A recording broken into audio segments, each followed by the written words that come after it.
네, 여러분 반갑습니다. 여러분 보건직 그리고 의료기술직 보건연구사 또는 보건복지부나 뭐 방역직 준비하시고 계신 분들의 이제 우리 수험생들의 그 전공 과목이죠. 그래서 공중보건이랑 보건행정 과목을 강의하고 있는 안진아라고 합니다. 만나서 반갑고요. 이번 첫 시간에는 간단하게 제가 2024년 강의 오리엔테이션을 조금 간단하게 하고 들어갈 건데, 이게 사실 그 제가 OT 영상으로 촬영해서 올라가져 있는 게 있긴 있어요, 따로. 근데 그걸 보신 분도 있을 거고 뭐 못 보신 분들도 있을 거여서 전체적으로 강의가 어떤 스타일로 진행이 되고 그 다음에 어떻게 커리큘럼이 진행이 될 거고 여러분들이 어떻게 공부에 임하고 따라오면 되는지 그런 것들을 좀 간단하게 설명을 드리고 갈게요. 공중보건 보건행정 공통적으로 같이 보시면 되겠고요. 우선 뭐 저에 대한 설명은 여러분들이 다 알아보고 왔겠지 뭐, 그쵸? 안진아가 누군지 어떤 사람인지 강의를 어떻게 하는지 아마 여러분들이 여러 이제 강사들을 쭉 찾아보고 나름 그래도 이 사람이 난 좀 마음에 든다 라고 해서 저한테 왔겠죠? 그쵸? 그래서 사실 강의를 선택할 때 되게 중요해요. 그래서 여러분들이 OT 영상이라던가 또는 샘플 영상 이런 것들 많이 찾아보고 어떤 강사가 100%의 수강생을 다 만족시킬 수는 없을 거라고 생각을 해요. 그러면 제 강의 스타일이 맞는 분도 있을 거고 다른 교수님의 강의 스타일이 맞는 분도 계실 거예요. 그래서 각자 자기에게 맞는 스타일을 찾아서 수업을 듣는 게 가장 좋지 않을까라고 생각을 해요. 자, 우선 이 공중보건이랑 보건행정이라는 과목을 공부하시는 분들의 직렬을 보면은 보건직, 의료기술직이 거의 99%라고 생각하시면 되고, 그 다음에 저희 수강생 중에 많은 분들이 이제 보건연구사, 그래서 보건연구사 같은 경우는 석사 이상급 이고 이제 연구직열이기 때문에 조금 더 난이도가 높은 내용이 들어가고, 그래서 보건직은 공중보건이랑 보건행정을 두 과목을 다 전공 과목 시험을 보죠. 그래서 두 과목 수업을 들으셔야 될 거고, 의료기술직 같은 경우는 공중보건만 전공 과목으로 들어가 있어요. 근데 문제는 공중보건에도 보건행정이 조금 포함이 돼요. 그래서 제가 공중보건 챕터 안에 보건행정 파트를 따로 넣어놨거든요. 그래서 그렇게 해서 공중보건 한 과목만으로 준비가 되게 할 거고, 보건연구사 같은 경우는 공중보건 보건행정이 아니라 보건학이라는 과목으로 시험을 보게 돼요. 근데 보건학은 그냥 공중보건보다 보건행정 파트의 내용이 조금 더 많이 들어가요. 그래서 공중보건이랑 보건행정 1권 파트까지만 공부를 하게 될 거고요. 나머지 보건복지부 같은 경우는 직급에 따라서 공중보건, 보건행정 둘 다 보시는 분들도 있고 한 과목만 보시는 분들도 있을 거예요. 방역직도 마찬가지고, 그다음 보건진료직 같은 경우는 이제 간호사인데 보건진료소 시험을 준비하시는 분들에서 공중보건이랑 지역사회보건을 아마 준비하시게 될 거예요. 그래서 요 정도의 직렬이 이제 제 수업을 듣게 될 거고, 각자 자기 직렬에 맞는 과목을 준비하게 되실 거고요. 뭐 이거는 우리 학원 홈페이지에 있는 합격 후기예요. 근데 제가 장단컨대 대방고시 학원이 조금 솔직하고 약간 인간적인 학원이어서 거짓말 이런 거 없어요. 그래서 실제로 우리 수험생들이 다 그냥 하나하나 올려준 거고, 저희가 사실 요청도 잘 안 하고 그래요. 그래서 학생분들이 이제 올려준 거 되게 감사한 합격 수기들이 되게 많은데, 사실 되게 많은데 여러분들이 뭐 읽어봤겠죠? 합격 수기 같은 경우는 조금 많이 읽어보시면 좋아요. 많이 읽어보시면 여러분들이 공부 시작할 때 도움이 많이 될 건데, 제 강의를 아마 이제 듣겠다, 안진아의 수업을 듣겠다라고 생각하시는 분들 중에서 많은 분들이 또 이제 합격 후기나 이런 것들을 많이 보셨을 건데, 공통적으로 나오는 얘기가 있는 게 뭐냐면 그냥 믿고 따르세요 라는 얘기를 되게 많이 하세요. 그게 왜 그러냐면은 처음에는 의심이 돼요. 공부를 하고 수업을 들었는데 지나고 나면 모르겠고 공부해야 될 건 너무 많고 이걸 내가 어떻게 다 하라는 거지, 근데 저 사람은 왜 도대체 책에 있는 내용을 하나하나 다 알려주고 있는 거야, 중요한 것만 뽑아서 좀 알려주지, 이런 마음이 들어요. 근데 듣다 보면 너무 지겨운 거야. 책에 있는 거 토시 하나 앞두고 다 설명하고 앉아있네? 그럼 뭐하러 수업을 하는 거야? 이런 생각도 들 거예요. 근데 왜 그렇게 수업을 하느냐, 시험 문제가 그렇게 나와요. 그리고 여러분들이 그 시험을 봐보신 분들은 알겠지만 보건직이나 의료기술직 같은 경우는 보건직렬 공무원들, 보건연구사도 마찬가지고 다른 직렬에 비해서 합격선이 되게 높아요. 그러니까 점수가 되게 높아요. 지역별로 차이가 있고 운에 따르긴 하지만 보건연구사 같은 경우는 보통 95점 이상이거나 100점으로 나오는, 합격선이 100점으로 나오는 경우들도 여러 지역이 있고요. 보건직이나 의료기술직도 마찬가지예요. 그나마 보건직 같은 경우는 국어, 영어, 한국사가 있기 때문에 조금 더 평균이 떨어질 수 있지만 거기에서 부족한 거를 공중보건, 보건행정에서 메꿔야 돼요. 그리고 기술직 같은 경우도 법규나 생물에서 어려울 수 있는 것들을 공중보건에서 점수를 메꿔야 돼요. 그러면 여러분들이 공중보건이랑 보건행정이라는 과목은 몇 점을 목표로 공부를 해야 되냐면 100점을 맞을 것으로 목표를 가지고 공부를 해야 돼요. 그럼 내가 100점을 맞기 위해서는 핵심만 쪽쪽 뽑아서 하면은 한 80점은 무조건 맞아요. 근데 우리 목표는 80점이 아니거든요. 80점 맞으면 무조건 떨어져요. 못 붙어. 80점 맞았는데 붙었다. 그거는 그 지역의 시험 문제가 너무너무 어렵게 나와서 그냥 합격선이 낮아진 거지 실력 때문에 그런 게 아니에요. 그러면 그렇게 하려면은 결국은 우리가 공부를 굉장히 꼼꼼하고 아주 그 지엽적인 것까지 다 해야 되는 부분이 있어요. 그래서 그러다 보니까 이제 제 수업 스타일이 그렇게 가는 거고, 그래서 어쨌든 뭐 많은 분들이 이제 수업을 듣고 합격을 하면서 말씀을 해주시는 게, 그래서 그냥 수업을 믿고 따라가면은 합격할 수 있을 것이다 라는 얘기를 되게 많이 해주시고, 그 다음에 제가 이제 좀 딴소리 하는 거 좋아해요. 수업 중에 약간 여러분들이 지겨워질 때쯤, 공부 너무 하기 싫어질 때쯤, 지칠 때쯤, 막 불안해질 때쯤, 그럴 때 이제 합격한 수험생들 얘기도 많이 해주고 약간 인생 얘기도 조금씩 하고 그러는데, 저한테 정말 거짓말 안 붙이고 되게 그 편지처럼 오는 글들 중에 되게 많은 합격생들이 한 얘기가 울었대요. 그 여러분들 요즘 스터디 카페 같은 데서 공부 많이 하시잖아요. 영상 보다가 내가 막 마침 힘들고 할 수 있을까 막 이런 찰나에 어떻게 귀신같이 그런 얘기가 나왔나 봐요, 강의 중에. 그래서 울었다, 너무 거기에 이제 복받쳐서 울고, 그리고 합격했다라는 그 소식이 되게 많이 와요, 합격생들한테. 그래서 멘탈 관리를 해주신다라는 얘기를 그래서 합격생들이 되게 많이 하고 있어요. 그래서 그런 분들을 제가 수업 중에 좀 많이 아마 해드릴 거고요. 뭐 적중률은 99%, 95% 이상은 된다라고 자부를 해요. 정말 교재에 없는 완전 새로운 거, 정말 어떤 보건학 교재도 없는 내용을 제외하고는 사실 제가 강의한 내용에서 다 나와요. 그거보다 조금 더 여러분들한테 의미 있는 건 뭐냐면, 제가 이제 그 합격생들도 많이 하는 얘기가 최신 기출 경향 분석 잘해준다라는 얘기가 되게 많이 나와요. 그게 뭐냐면, 제가 요런 내용은 그동안 거의 안 나오던 건데 한 번 나왔는데 앞으로 좀 나올 것 같아요. 요거 새로운 경향으로 나올 것 같으니까 꼭 보세요. 요런 얘기들을 해드리거든요. 이제 그런 것들이 시험 문제에 나와서 이거 이제 나와서 맞았다라는 얘기들 되게 많이 해주시거든요. 그래서 그런 것들을 제가 수업 중에 이제 많이 해드리고 있어요. 그럼 여러분들이 이제 공부를 하는데 어떻게 해야 될까? 내가 이 공부를 과연 어떻게 해야 될까라는 고민이 되게 많이 들 거예요.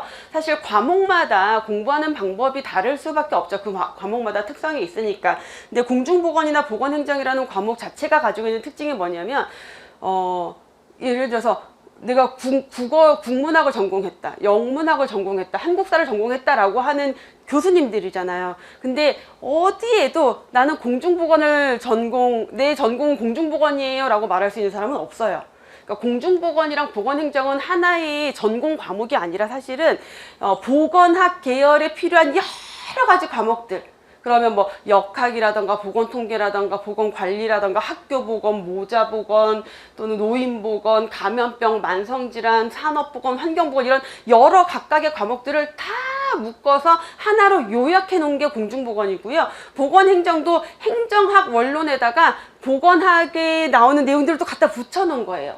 자, 그렇기 때문에 어려운 게 뭐냐면 되게 애매모호하고 내용이 막 뒤죽박죽, 진도가 착착착착 나가는 게 아니라 뭔지 모르는 얘기가 나왔는데 그게 뒤에 가면 다시 나오고, 이런 특성들이 되게 많이 있어요. 그러니까 처음에 공부할 때는 너무 막연하고 너무 어렵고, 특히나 공중보건 같은 경우는 그 많은 과목들을 하나로 요약을 해놨기 때문에 그러니까 공부를 하자면 한도 끝도 없어요. 범위가 어디까지 과연 볼 것이냐, 이런 것들. 이제 두꺼운 한 과목을 몇 페이지로 요약을 해놨으니 그게 얼마나 다 들어가 있겠어요. 그렇다 보면은 시험에 또 이 교재 없는 내용이 나올 가능성들도 굉장히 많아요. 그래서 그런 것들 때문에 공부하기가 굉장히 어려운 과목이긴 해요. 그러면 이제 요령, 방법, 비법, 이런 것들을 여러분들이 굉장히 많이 바라겠죠. 어떻게 하면 내가 조금 더 쉽게 공중보건, 보건행정이라는 과목을 잘 쉽게 공부해서 고득점을 받을 수 있을까? 제일 중요한 거는 반복이에요. 여러분들 수업 한 번 들은 다음에 이제 됐어, 이거 불가능, 절대 불가능이고요. 수업을 한 번 듣고 난 다음에 첫 페이지로 돌아가면은 이걸 했었나 싶은 게 되게 많아요. 그 다음에 더 큰 문제는 수업을 듣는데 저게 도대체 뭔 소리야 라고 이해가 안 되는 게 되게 많을 거예요. 그게 왜 그러냐면 뒤에 파트 가서 뭐 사회보장 파트에서 공부하는 내용이 앞에 간간히 용어가 나와요. 역학에서도 연구기법들이 역학에 나오는데 그 연구기법을 공부도 안 했는데 앞에서 먼저 그 단어들이 튀어나와요. 그러면 그 단어에 대해서 난 전혀 모르는 내용인데 그게 이론에 그냥 막 들어가 있으니까 여러분들이 공부할 때 도대체 이해가 안 되는 되는 거예요. 그래서 무조건 처음에는 첫 1회독을 할 때는, 그리고 첫 번째 강의를 들을 때는 이해가 되든 않든 그냥 쭉 진도를 나가야 돼요. 쭉 진도를 나가고 끝이 아니라 다시 처음으로 돌아와서 다시 수업을 들어야 돼요. 그래서 기본 이론 수업을 사실 여러 번 반복해서 들으시면은 도움이 되게 많이 될 거예요. 그래서 쭉 한 다음에 다시 돌아와서 수업을 다시 들어보면 처음에 이게 도대체 뭔 소리인지 몰랐는데 뒤에를 공부하고 나니까 이게 이 얘기구나. 그러면 여러분들 머릿속에 들어가는 내용이 달라지고 문제를 풀 수 있는 능력들이 달라질 거예요. 그래서 공중보건이랑 보건행정, 물론 우리 공무원 시험을 준비하는 수험생들한테 이런 회독이라는 건 굉장히 중요한데, 특히 공중보건 보건행정은 첫 한 번으로는 절대 이해할 수 없다라는 거여서 반드시 반복을 해야지 이제 내가 몰랐던 내용들이 차곡차곡 이해가 될 거예요. 그래서 그렇게 해서 회독을 여러 차례에서 쌓아가면은 나중에는 문제를 딱 보면은 문제 보는 순간 답이 딱딱 튀어나올 수 있게끔 될 거예요. 그래서 반복이 굉장히 중요하다라는 거. 자, 반복을 하면서 보면은 외워야 될 게 되게 많아요. 외워야 될 게 되게 많은데 처음부터 그거 외울 필요 없어요.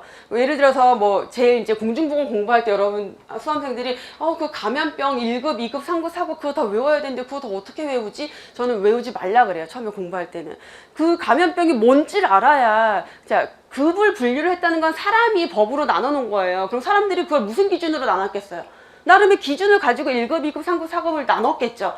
그러면 우리가 이 질병이 어떤 질병인지 알아야지, 얘는 이런 질병이니까 몇 급에 있겠구나 라는 게 개념이 이해가 돼요. 그러고 난 다음에 이제 잘 거론되지 않는 아주 세세한 것들을 외워야지 처음부터 외우려고 할 필요가 없어요. 그러면은 결국은 반복이라는 과정을 통해서 그 과정에서 여러분들이 각각의 내용을 이해를 하셔야 돼요. 자, 이해가 없이 반복만 하고 암기를 하면 문제를 절대 풀 수가 없어요.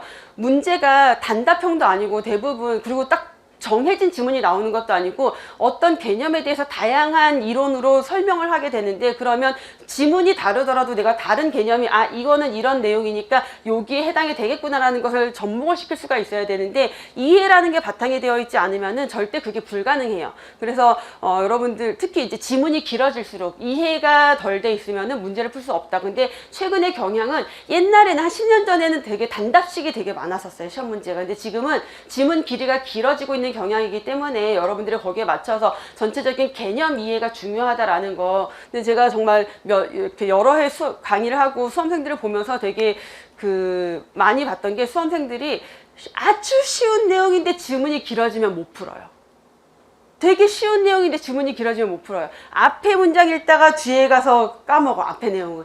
그 뒤에 것만 보고 문제를 푸는 이런 경향이 되게 많아요. 그래서 긴 지문들을 계속 읽으면서 전체적인 내용을 내가 맥락을 가져가는 게 굉장히 중요하다라는 거. 그래서 그 과정에서 이해가 반드시 바탕이 되어야 하고, 자, 그 다음에 마지막 암기가 들어가야 되는 거예요.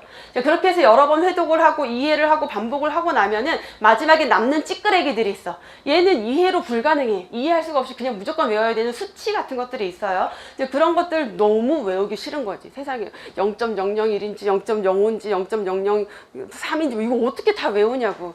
너무 하기 싫지. 그러지, 내 시험엔 이게 안 나올 것 같단 말이야, 우리 마음이. 내가 외우기 싫은 거 있잖아요. 그러면은 이거 안 나올 것 같은데 외워야 되나? 외웠는데 안 나오면 너무 억울할 것 같은데? 이런 게, 이게 사람 마음이거든요, 솔직히. 저부터 아마 그럴 거예요. 그래서 그런 마음이 드는데, 장단컨대 여러분이 안 외우잖아요? 시험 문제 꼭 나와요. 진짜 장담해요, 제가. 여러분이 달달달달 잘 외워서 갔잖아요? 안 나와요.